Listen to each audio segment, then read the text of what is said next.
I mean, what can I say? Christopher Nolan's The Odyssey is a cinematic achievement of the highest order, an absolute masterclass in filmmaking all around.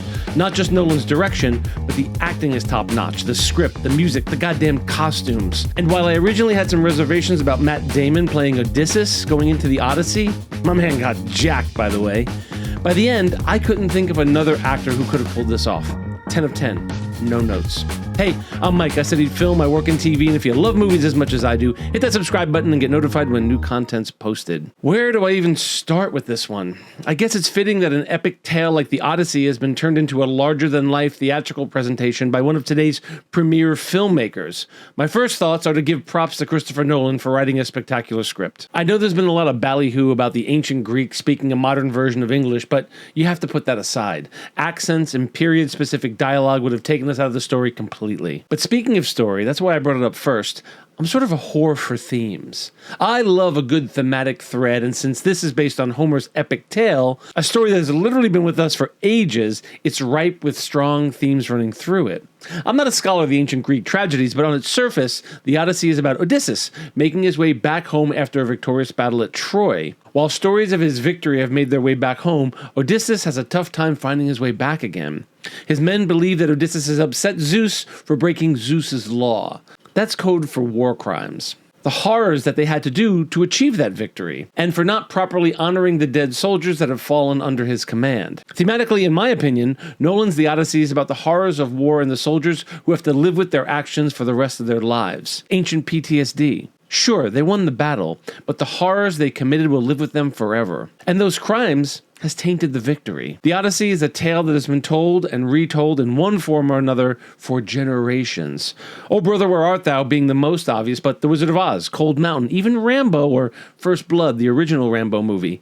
I know First Blood's a strange connection, but stay with me. First Blood is about a guy, John Rambo, who is shipped back home after serving in Vietnam, and he can't quite get the horrors he committed and the brothers he lost out of his mind. In some sense, John Rambo is still fighting the war. Like I said, I'm a theme whore. But that's why this is so good. The Odyssey is so much more than a single theme. There's the love a son has for his father, the loyal wife who's been anxiously waiting for her husband to return home, only to find out that when he does return, he's a changed man. And the thought that Odysseus, who now has been changed so much because of the war, has to fight to regain the love of his wife? Amazing. There's the soldiers turning into pigs, and the witch who turns them says she returned them to their natural state, as if deep down the warriors who go into battle are just pigs. I'm going to be thinking about this movie and all of the through lines for weeks and weeks to come. And I'm going to have to make more and more videos as this onion of a movie blossoms over the next few viewings for me. Also, I have to say that most of the special effects on this are in camera. There's very little CGI, and Nolan is famous for being a traditionalist in that sense.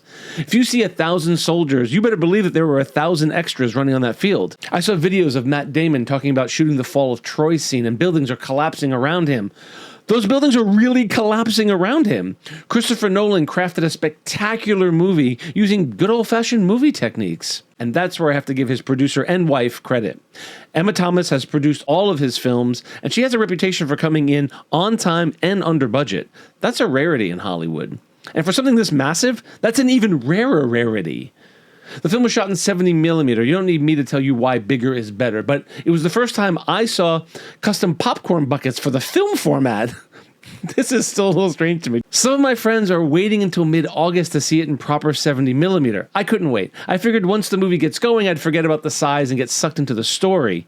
Boy, was I wrong. There were shots I was marveling at saying, man, I bet that's going to look amazing in 70mm. I'm not going to go down a 70mm geek rabbit hole. If you want to see it in 70mm, you absolutely should. But my suggestion is see it as soon as you can and get ready, because I wasn't.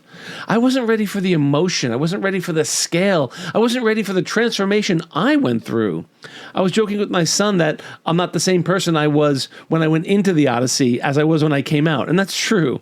It's one of those movies that I'm planning on rewatching. Like I said, there's just so much to chew on in this that it demands repeat screenings. And yes, I'm hoping to see it in 70mm before that run is over.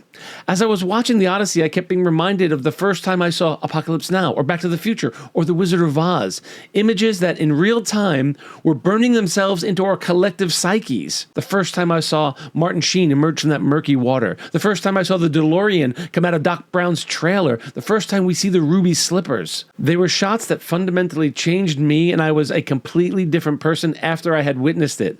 This movie had that same effect and moved me in a way I can't explain. Some people get choked up at sad stories. Me, I get all emotional over perfect cinematic execution. And The Odyssey is a perfect 10 of 10. No notes. And that's rare for me. Anyway, those are my initial thoughts on The Odyssey. You bet I'll be posting more as I think of more things I want to talk about. I'd love to read yours in the comments below. As always, film is about community. I'm Mike, and I love movies.